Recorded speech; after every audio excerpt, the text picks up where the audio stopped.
when I got like the Diana Award, and then I actually met Prince Harry. So I think I didn't really expect it because when I first started Better Tomorrow, it just came just from my heart. I just genuinely wanted to help people do what I'm passionate about. I'm Ant, and welcome to my channel. Subscribe and follow to get updates. Today's video is with Kanto Raveloson, founder of Better Tomorrow and recipient of the Diana Award in 2022. Let's jump in. Can't tell us about yourself. Hello everyone, thank you so much, Ansa, for inviting me. So my name is Kanto Raveloson. I'm from Madagascar, and I grew up in Madagascar before studying here in the US. So I went to a French high school, Alliance Française Ansabe. Then went to community college just because, I really had bad grades in high school and couldn't get the scholarships that I needed. And then after community college, I worked really hard, and now I'm here in UC Berkeley with a fully funded scholarship. Okay, so how has your upbringing influenced your worldview? Growing up in Madagascar, we experienced financial difficulties, and I think that not only taught me like resilience, but also like to be resourceful. And coming here in the US, I had the opportunity to study here and go into like a really prestigious school like UC Berkeley. But then like when I think, of like my folks in Madagascar, like, living in extreme poverty, and here I am like having this big opportunity. I don't know, it just like taught me like to be more compassionate and empathy in general. And yeah, I think that's why I'm studying what I'm doing. I'm studying global development, and I always try to like help people when I can, through my Facebook page, but also like my LinkedIn posts, encouraging African students, international students in general.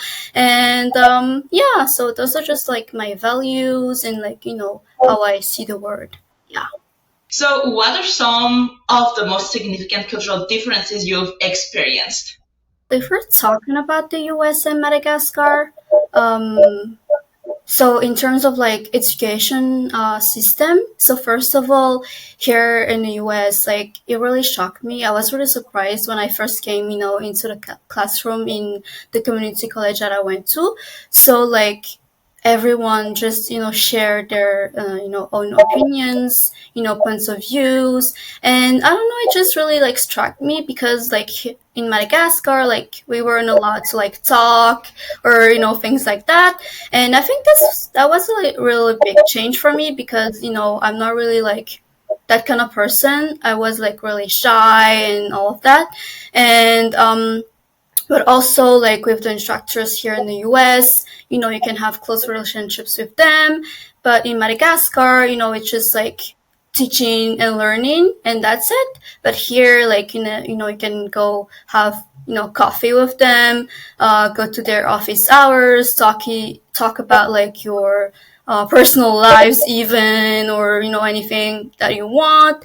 And I think that's very like very good. Those are like the most significant cultural differences that I've experienced between like US and Madagascar.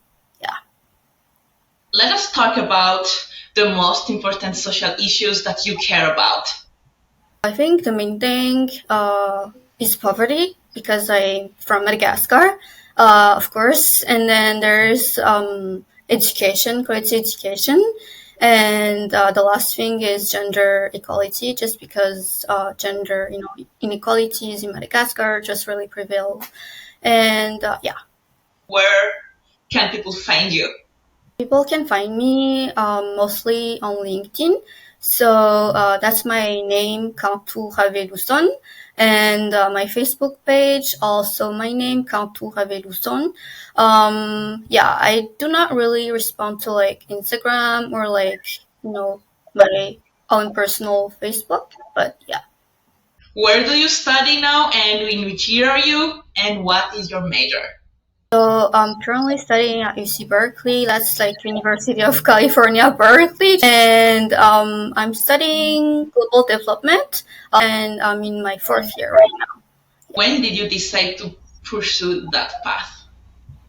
Okay, so this is really funny because like most people they're like, "Oh, I don't know what I'm gonna do and all of that." But me, like since high school, like I always knew what I wanted to do, and I just don't know why or how. But like one day, like I just did a lot of research, like online, with like all the career options available out there and all of that. And then one day I saw, global development with all like the flags, at the UN and all of that. And I didn't even know like what was that, like in depth. But I was just really interested, and I always knew I wanted to do it. And since that, I always knew I wanted to, get involved in nonprofit organizations and do my own one day. So that's how I started to like, get involved with Malagasy Will Rise, and then Girl Up campaign, and then Better Tomorrow. Yeah.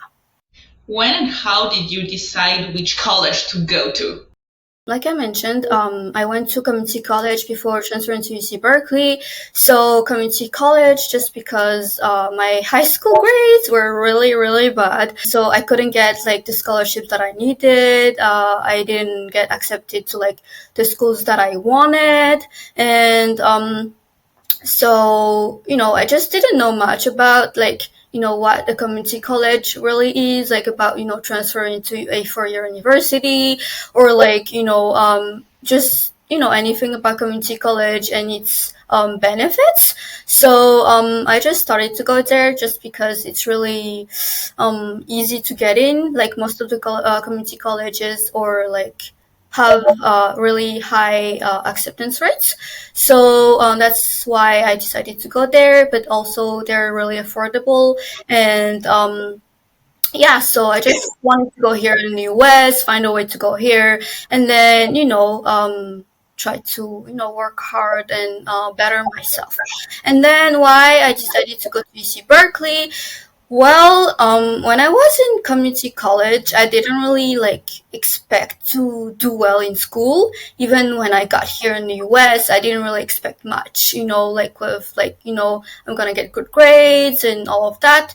But then, during my first semester, I did surprisingly well. And I don't know, I think it was just like its educational system. They're just really different. I think that's why. And then, my counselor at my community college, he was really helpful. He really believed in me, and just guided me in the process. So that's how he told me like I could go to like Stanford, UC Berkeley, Cornell, all of that. And then I just saw like the potential in me, and then I started to like research these big schools, and I was like, is this even possible? How am I gonna afford these? They're really expensive and all of that. But then I just started to apply, to Cornell, Boston, Brown, and all of that, just just to test the water, I guess. And because I didn't have any like support, like my parents didn't know anything, like, things like that. And so I just wanted to do it. And then when I was ready, I applied to like the real schools, like Berkeley, Stanford, and other schools. And then for the scholarship, how did I get it? Well, it was just someone from my community college. Like I talked to him, like, I want to go to UC Berkeley, but I don't know how I'm going to pay for the tuition and all of that. So he basically told me about the scholarship, and he told me like how to apply. And so I was like, oh, okay, I'm going to do that. And then before even, applying to UC Berkeley, I talked to like the office of UC Berkeley. So I talked to them, I met them, and they told me like, what I need to do for like the scholarship and all of that. And then I was like, yeah, but it's UC Berkeley, how am I gonna like get in and all that? And they're like, oh, but you have really good grades, you're doing all of this and that, and you have a good chance. And I was like, okay, I'm gonna apply. And so that's how I decided to apply. And then they gave me a scholarship, and it was a fully funded scholarship, so that was really like really good. It really changed my life because I didn't really expect it. And then for like the other schools that I applied, they also gave me scholarships. So I was just, stuck between like different choices, which was really amazing because, it's not given to everyone. And so, even like some of the schools, they gave me like the chancellors and regents scholarship, which is for like the most, like the best applicants, because the schools, they get like 700,000 applicant, and they only choose like select 120 from them to give, to get like the scholarship. And I was like one of them, so that's really like, wow. And yeah, I could have gone to like other schools, but like UC Berkeley, just because it's in California, and it's UC Berkeley, and with what I'm doing, UC Berkeley is one of the best. And what else? Yeah, and it's also close to like my community college. I didn't want to go far, travel again and all of that. And yeah, I think that's why I chose community college and UC Berkeley in general. Yeah. What does your study habit looks like? When I was in Madagascar, because in Madagascar I was in the French system, so we had like the série, like scientifique, ES, and littéraire and all that. And I was in série scientifique, and I specialized in math actually. So that's why I did pretty bad, because most of like the smart kids were in that, and so I would say like I wasn't that bad. But then I was in a classroom with all the smart people. So I think that's why. And I think like going into like STEM and, being around these, smart kids really just shaped my way of studying, and just, working hard, and heavy classes and all of that. So I think that really helped me, once like I get into UC Berkeley, because UC Berkeley is very like how to say that, like heavy. And it helped me. Even like after all these years, but back then I say I study hard.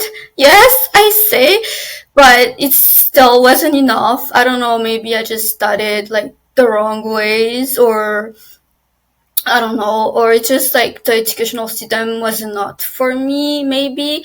And then yeah, so when I came here in the US, it was really different. Like we didn't have to like write tons of essays, write a lot of things, like have long lessons, but it was more like voicing yourself, expressing your opinions, and like quizzes, multiple choices, and all of that. So that was in community college, and that was pretty like easy. And then here at Berkeley, well, I'm in social sciences, so that's different from STEM. So, which means we have tons of readings, and it's really hard, actually, like the readings and all of that. Like, you can get 400 pages for one class for like a week, so that's kind of a lot.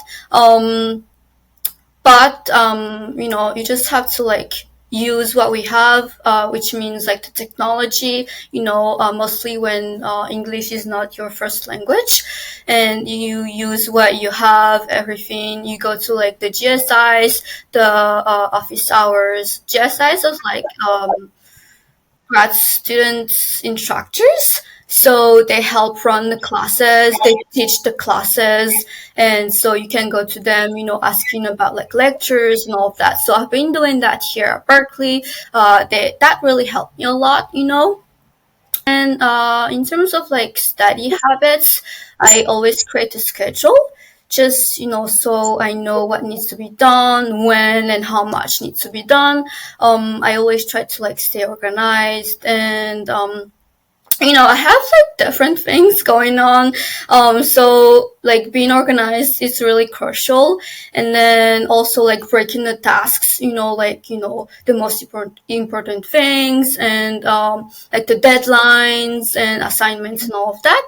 And Yeah, study habits. Well, I always listen to music when I study. That's a study habit, I guess. I just can't concentrate when I don't listen to music, and I always like to like study alone too. I don't like to go to libraries and all of that because like the people going around in and out just doesn't help me. So just studying at home in my room. Yeah, and then like I said, try to seek help as much as possible. Go into like the I don't know, like other schools, but at Berkeley it's called like the Learning Center, for like writing, reading, essays and stuff like that. And then yeah, and also like I'm very like old style. I use notebooks and pens, even though we're supposed to use like laptops and all of that. But even in my classrooms, I always use notebooks. Try like to take notes and even like to write my essays, which is kind of weird because we like with like all the technologies that we have right now, with like proofread and all of that. I still use like pens and yeah, but I think everyone is different, so it really depends. So you have to know yourself first and what works best for you, and try to like adjust based on that. So yeah. How do you manage your time? I use Google Calendar. I also use different apps for like a reminder app, and the other one I forgot, but it's like for like note app for like the different tasks, like the smaller ones that I need to do. So these help me like to stay organized and also like manage my deadlines. Um, also like the calendar, it helps me like visualize my time and what I need to do and all of that. And like the smaller apps, they help me like break like the small task.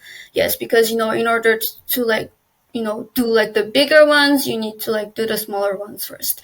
And I also use time blocking. So basically, like I set aside like dedicated time, like to work, study, or like even cooking. Like I have like pretty like strict schedule. Like I need to do this now, and so I don't like multitask or like do different things at the same time. So that really helps, mostly when it comes to like exams. So, talking about exams, how do you prepare for them? Okay, so the first thing for me, like really important, like before the exams, I really try to like create a healthy environment for me. Like the apartment. I deep clean the apartment. I go shopping for like the 2 weeks of hibernation. That's how I call it, and try to, I don't know, like even mentally, I try to like prepare myself mentally. And yeah, so before the exams, what I usually do also is like 3 weeks before the exams, I try to like see ahead of time what I need to do for the exams, like how much I need to study the content, the readings that I missed, the lectures that I didn't really like catch, and all of that. So that way I have like a sense of you know um, how much should I be prepared, and like just to organize myself in advance, I guess, with everything that I'm doing, but also just to be mentally prepared and ready. And also like just in case you have you missed anything in class or didn't do any like some kind of assignments or readings, you have time to like catch those up and go to like the instructors, the GSIs, and talk about things and all of that. So that's what I usually do before like the exams. And then I try to go see the GSIs as much as possible, just to like prepare myself, with what I need to study, and just before like revising like the course material, and that way like I'm really like prepared mentally, and also like not to procrastinate, because I think most people like procrastinate just because they're really stressed out, with the things that they need to do, and the things that they missed in class and they don't know, and all of that. So that's why I, just prepare myself in advance. And then during the actual studying for exams, well, I try to stick to the schedule as much as possible. So I study, well, I always avoid like studying at night just because it's not healthy, and I always, try to go to bed early, and then I like study for, let's say, 2 hours for like something, and then take a break for like 20 minutes. I mean, just that's just me. Like, I can go very long studying. Yeah, and then like I just study all day. Yeah, and yeah, and also like I'm a very slow learner, so that means like I have to like get as much information as possible from like the topic, the subject. So that means like doing a lot of research, on the subject, but also like reading a lot, like, many times about the subject, so my brain can retain like as much information as possible. But also for me, like as a social sciences major, like it's really important to like understand the materials rather than, memorizing the contents. And but again, I think that depends on like, the course. Yes, but that's what I usually do. And then I, after like, studying all of that, like researching, reviewing materials and all of that, I try to like formulate my own questions. I try to like, even though like the instructors, they already give you like study guides, I still, try to like formulate my own questions and then answer them, like writing like in forms of essays, but also out loud, so my brain can retain the information in different ways. So for me, like writing is really important, but also like saying things out loud, just because, like English is not my first language, so it's hard to like just read it, like, by yourself and saying it out loud, and I think that's just like a tip for like international students. And also, I think because for my classes, we usually write a lot of essays during exams, so it's mostly based on essays, and so that means like you can't just read, because you want like reading and writing is not the same when it comes to like English as like a second language. So that's why I write them before and read them out loud. So yeah, that's how I do it. Yeah. Do you have some tips to help students de-stress when it comes to finals? Oh yeah, like I said, I think most of us stress out and procrastinate for exams, finals, because how much the course is requires, and also when it comes to like, we don't know much about the subject, we haven't really studied well during the semester, things like that, or just, being stressed out because how much you have to study, right? So that's why, I said like it's really important to like be ready in advance, just mentally, like how much, you need to study for this and that, and then create a schedule in advance, and go see like professors, GSIs, on things you missed and things you need to catch up. And so, you don't have to like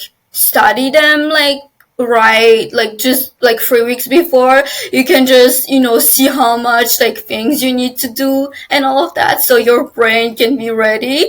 And then yeah, I think that's how I prepare myself, just to like not to be stressed out. And I think, yeah, it could be used for anything. Yeah. Tell us about your language learning journey. Where and how did you learn German, French, and English? So when it comes to French, I went to French high school, like I said, so that's how I speak French fluently. But when it it's English and German. I also studied them in high school, but then like the language level is not really like enough. Mostly when it comes to like studying abroad for like this specific language.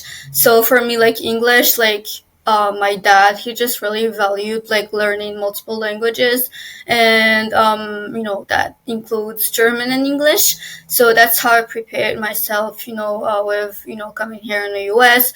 So basically, at home, we'll just watch videos, movies in English a lot, and then read books in English as well, and even speak English. Try to and that's how I really like learn English before coming here.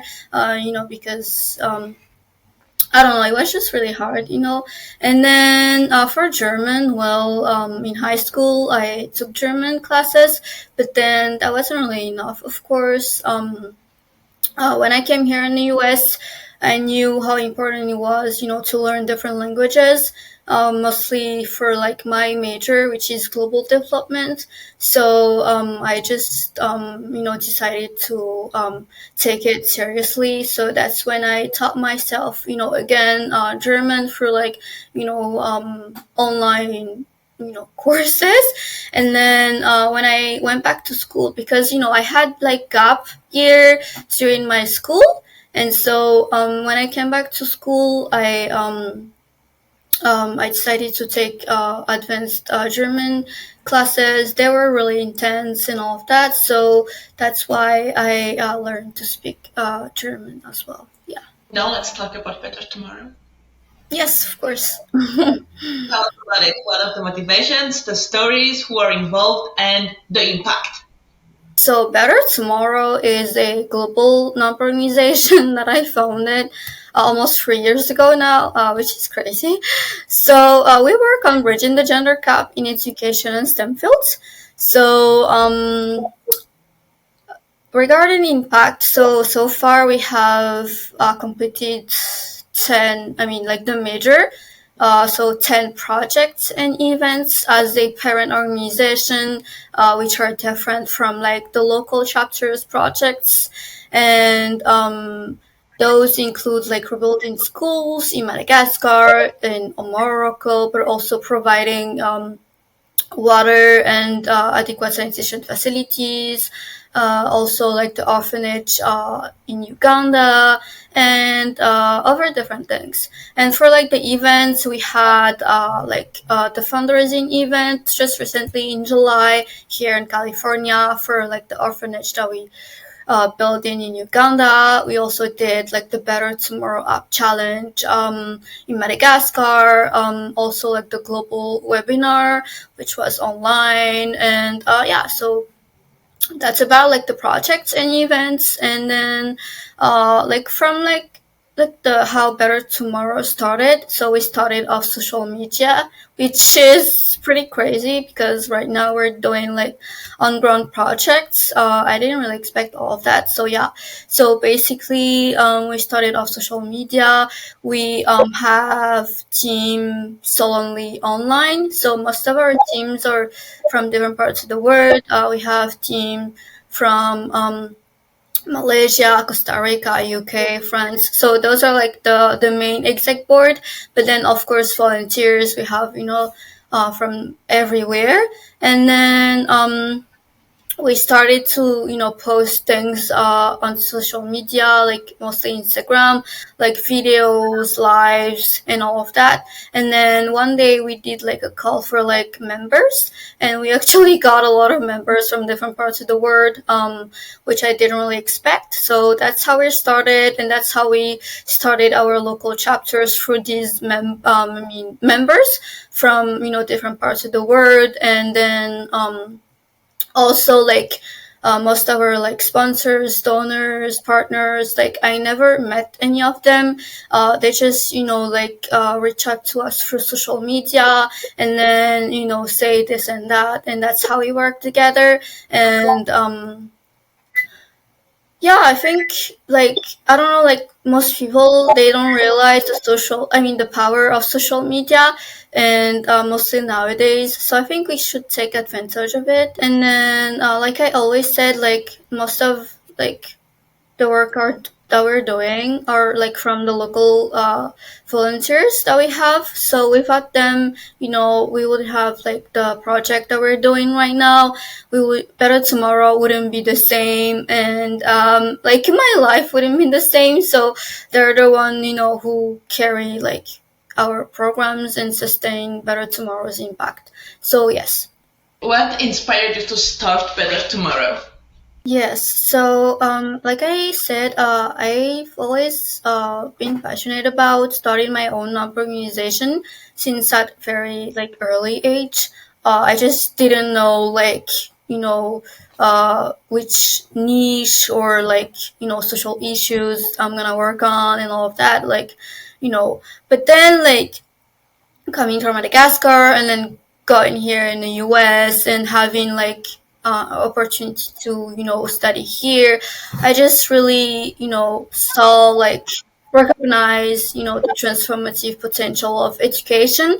So that's why Better Tomorrow is focusing on education, but then we're also focusing on gender inequalities. So why gender inequalities? Just because I grew up in Madagascar, like within a culture and a family where women don't really have like a prominent role in like different areas of life, like workplace, businesses, family matters, politics, and all of that. And I just grew up like really noticing women in my life, like my mom, my aunts, not being included in family matters and like meetings in heritage in businesses and all of that. So that's why focusing on gender equality. And then for STEM, I'm doing STEM, which is really, I don't know, like it doesn't have anything to do with like my major or anything. And people always ask me like, why are you doing STEM? Like, do you know anything about STEM? But the real thing is, this is like a story, but my dad, he really like values STEM. He really like instilled us, the importance of in STEM since a very young age. So when we were young, we would like learn how to do coding, and then we took computer science classes, at a very young age. And then I don't know, yeah, I think it's just from that. But then when I was like older, um, my brother is studying computer science right now, so I think that's also why. But then like on individual level, like during the COVID, like, I just really wanted to learn different skills, and coding was one of them. So I just really taught myself, for like different courses. And then my brother also helped me, he gave me like programs and all of that. And then, like a year later, I don't know. I just found this job and I applied and I got it, and I don't even know how, but I got the job. And then that job really changed my life because I didn't really expect to like pursue, that field, like, like really getting a job and all of that, because I just, wanted to learn and, discover things and all of that. And so I just like I got the job, and then I stayed with them for 2 years actually. And so they helped me with different things. They really like changed my life for the better. Like they helped me with my housing for my car, and then they referred me to like other jobs as well.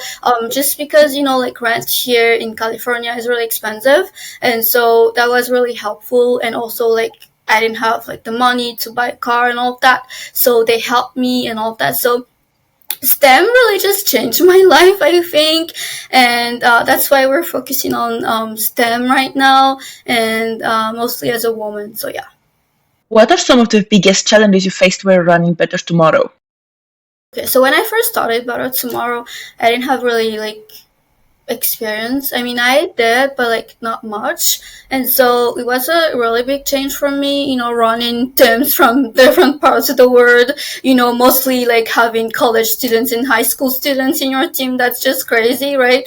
And so I think like the biggest challenge that I encountered was like the time differences, because we have teams from, different parts of the world, and it was really hard to like schedule meetings to follow up with them, because some of us like are sleeping, some of us are like waking up, going to school and all of that, so that was really like a challenge.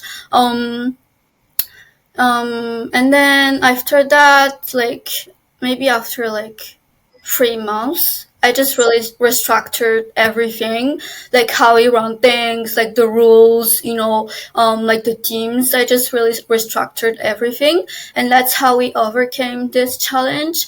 And then also, I think like just team management. I think that's just one of the biggest challenges for like every business, startup, nonprofit. And so mostly like we have just students, and that's just really hard, working with students only and you don't have any experience. So I'm still working on it. It's just like a long process, and discovery and all of that. So yeah, so those are like the main challenges that I faced, yeah, so far. How do you measure the impact of Better Tomorrow's work?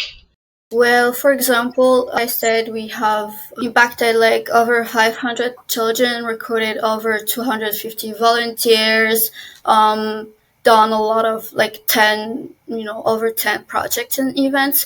So for like the volunteers, we keep track of them. So that's how we know, how many volunteers we get. And for like the countries, we also keep track of like, where the volunteers are from. And for example, we're doing events and we have, how to say that, like forms that they complete just to know, how many people we reach, where they're from and all of that. So that's how we keep track of like the volunteers. And then for like the children and the young people, so that's just basically like how many beneficiaries for like the school we're doing, for example, the Better Tomorrow app challenge, like how many applications we get. And then for example, like donations in Bangladesh, we partnered like with an orphanage in Bangladesh. And so like just how many children they have in orphanage and all that. So that's how we keep track of like how many people we have impacted. And so also, like I said, we have local chapters. So these local chapters, they help us keep track of all of this. Like we can't do all that by ourselves, so they basically like help us. And also like for the long-term sustainability, yeah, they're just really helpful in that. Yeah. What are some of the most memorable moments you've had while working with Better Tomorrow? I'm gonna say like three of them. So the first one is like when we first got like a lot of applications from like the members to join us. So I didn't really expect that. I just didn't expect much, just because we started off social media. But then that's how I really knew like the power of social media, and the power of like what we post online, and like the interactions that we're building, like the algorithm of social media.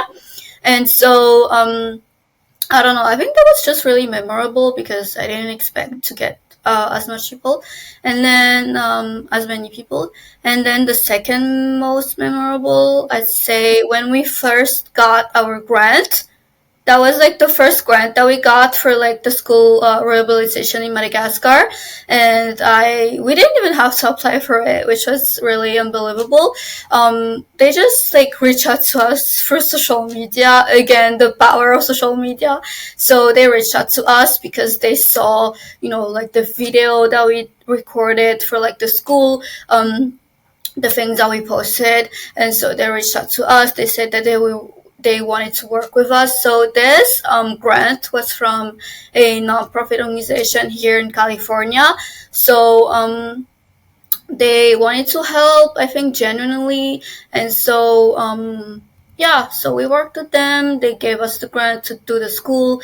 And yeah, and so that's how, like when I also knew like this thing, like the work that we're doing could be like a real thing, because like back then I didn't really expect to do like on ground projects, because like I said, we started off social media. So doing like a school rehabilitation as like a first project, that's just really unbelievable. So yeah.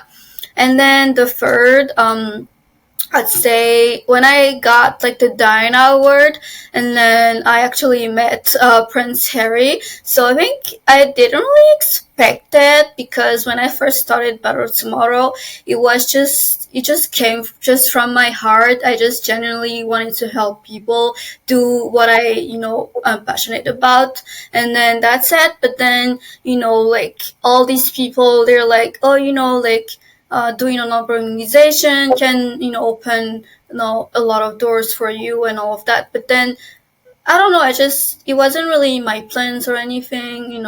And so there was the Diana Award, and I got it, and then I met Prince Harry, and that's just when I realized like this is a real thing, like this is really happening. It's not just like something on social media, it's not just something we post about. We're just really impacting like real lives of people, like changing lives for the better. And so yeah, so those are like the three most memorable moments. Yeah. What are your future plans for Better Tomorrow? Well, my future plans for Better Tomorrow, always the same, has always been the same. Just, keep doing what we do, work genuinely, with our hearts, and, keep changing lives, for the better, impacting as many people as possible. But, like, I think in terms of, like, risk plans, it's just really, expanding our projects, opening more local chapters in different parts of the world, and get like involving as many people as possible. Yeah. What advice would you give to someone who wants to start a nonprofit organization? Starting a non-profit organization is really a lot of responsibility. It's not just about your CV or college applications. So that's really important, to keep in mind. And then you have to like choose a cause you're passionate about. So that's really important, just like to keep going, because things will get hard, mostly when you're young and you're just doing it for fun. Like that's not how it works. You have like commitment to these like people, to the community, to also your teams and all of that. So that's why like having like choosing a cause that you're really passionate about is really crucial. So I think finding your niche, and how do you find your niche? I think it's just really like researching, like the different social issues, and also like connecting with people, do a lot of volunteering work, working with, if you have the chance, working with different organizations.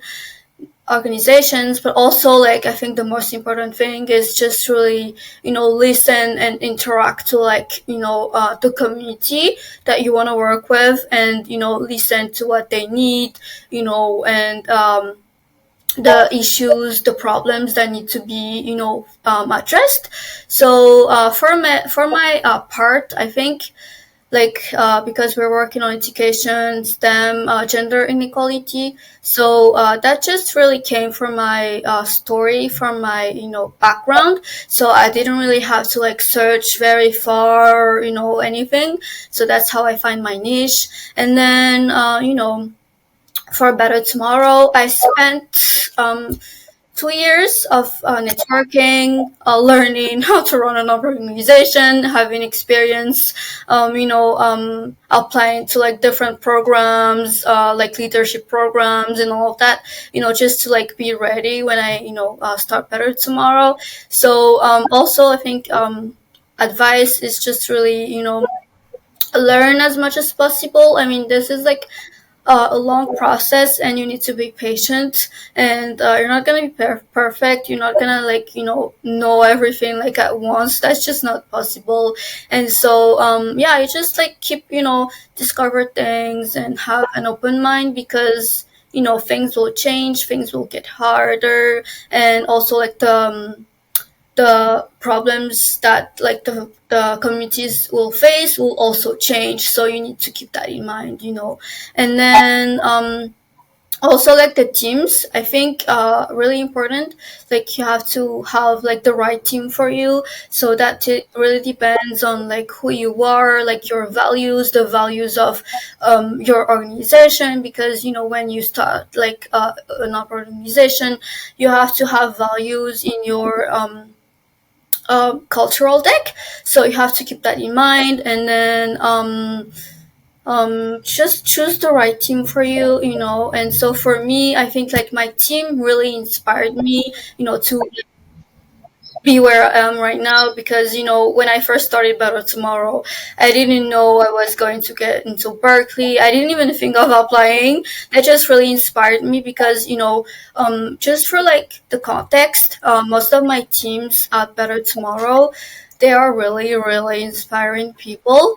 They're like at Stanford, Harvard, Duke, Oxford, and all of that. So I was like, I'm the founder and I'm like the exec director of this. So I need to be better. I need to like do better. And they just really inspired me, and just, encourage me to like, be better, do better every day, and just, know that I could achieve, more than I thought I could.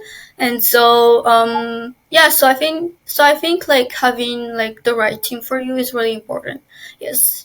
What are some of the most important lessons you've learned while working with Better Tomorrow? Yes, so some of the most important lessons, I think Better Tomorrow has taught me that no action is too small. Like every day we have the power to make positive change around us, in the communities. And so our actions, like no matter how small they are, they have like the potential to, like how to say that, like to inspire, to inspire positive change around us, but also like in the lives of others. Yeah. And that's on a global scale. Yeah. I mean, like you could just say, we're just on social media, but then you don't know, what's gonna happen. Or, you could just, be like, oh, this is my first post on LinkedIn, or, anything, but you don't know what's gonna happen. And so, yeah. Now let's go to the questions from the followers on Facebook. Okay. Fantanina Vanemni, Johannes Ramyansu. Bonjour, aona ny alalana hoe misy frais de dossier na tsy ny université na bourse. Johannes, misaotra betsaka amin'ilay fantaniana. Makanesa amin'ny tranonkalan'ilay université, dia ao misy ny torohevitra rehetra hoe misy frais de dossier na tsy, fa ny rehefa mi-apply amin'ny université dia tsy maintsy misy frais de dossier foana, fa ny scholarship indray ny bourse dia tsy misy frais de dossier zany. Raha misy frais de dossier zay izy dia arnaque. Yeah. Fantanina avy any amin'ny aina fanirian-tsoa. Hay, ahoana ny fomba nisafidianan'ilay université dia ahoana ny nataonao tamin'ny nanao application? Ie, ny safidianako ny UC Berkeley efa tantarako teo moa ilay izy, fa satria voalohany zareo nanome bourse anahy, dia satria koa UC Berkeley anisan'ny école tsara indrindra, dia zay. Dia ahoana ny nataoko tamin'ny nanao dossier, application, Arakaraka ny université alianao fa ny université zany samy manana ny tranokalany tsirairay avy de makanesa ao de ao misy ny marika rehetra hoe aiza ny application form, ny site, ny plateforme zay ampiasain'zareo na ohatrany hoe mandeva mailaka na ohatr'izany de raha ohatra hoe cyberclé no resahana de zareo mampiasa UC app. UC app de afaka UC app application plateforme afaka postulena amin'ny UC rehetra. UC zany University of California de izay University of California rehetra zany ao daholo de application ray de afaka postule amin'ny Université California rehetra ianao de iny application ray iny zany no mamaritra hoe ina université zay tafidiranao na tsy de aveo rehefa vita iny application anao iny de misy université ndraiky koa ohatra mandefa email anao hoe mila ity dossier ty ndray zay na hoe mila interview ndray zay na hoe mila letter of recommendation na hafa ndray zay de arakarakan'le université zany io de université hafa koa mampiasa common app ndray ho an'ny université ny ankabeazan'ny université aty Amerika zany mampiasa common app daholo amin'ny resaka inscription ohatra hoe Stanford, Cornell, Boston zany rehetra zany de mampiasa common app daholo de za koa zany mampiasa common app tamin'ny inscription tamin'ireo université reo de common app sy ny UC app moa zany mitovy ihany mitovy foana ny zavatra angatahany ao ohatrany hoe mangataka essai izy, mangataka ny activité zay nataonao izy, mangataka ny note nataony ampianarany izy ohatran'izany de mitovy fa samy hafa fotsiny le plateforme de tsy maintsy jerena am'le tranokalan'le université tsara zany hoe ina le plateforme ampiasainy. Fantahina avy amin'ny fanirian-tsoa Hermine. Ahoana ny atao mba ahafahana misitraka vatsim-pianarana misaotra? Voalohany aloha ilay Facebook page efa misy video ao jereo fa tena manazava tsaratsara mihitsy momban'izany vatsim-pianarana izany fa raha ohatra hoe amiko manokana de ny azo anapika anazy ngambany de hoe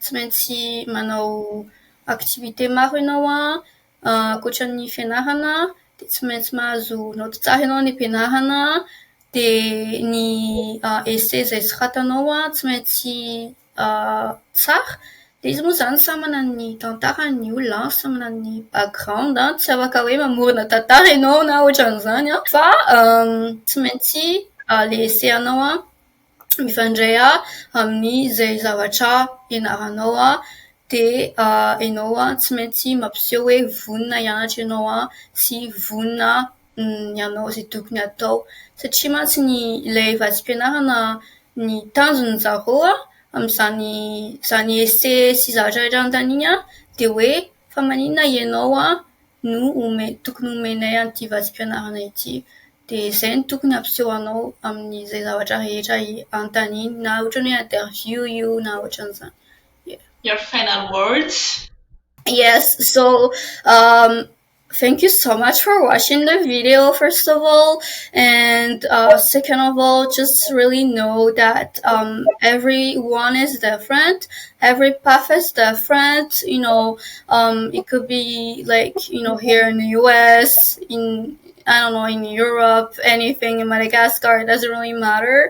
But what really matters is just you grow, personally, professionally, and that you take this path as a continuous, path of learning, but also discovery, and that you enjoy what you're doing, you enjoy your life, and you're passionate about what you're doing. So I think those are like the most important thing. It's not really like, oh, I have to like achieve this or this. It's just really like, enjoy yourself and just be, in peace with your mind, overall well-being, and like your life. Okay, thank you so much, Kat, for coming here and Thank you also the viewers who made it till the end.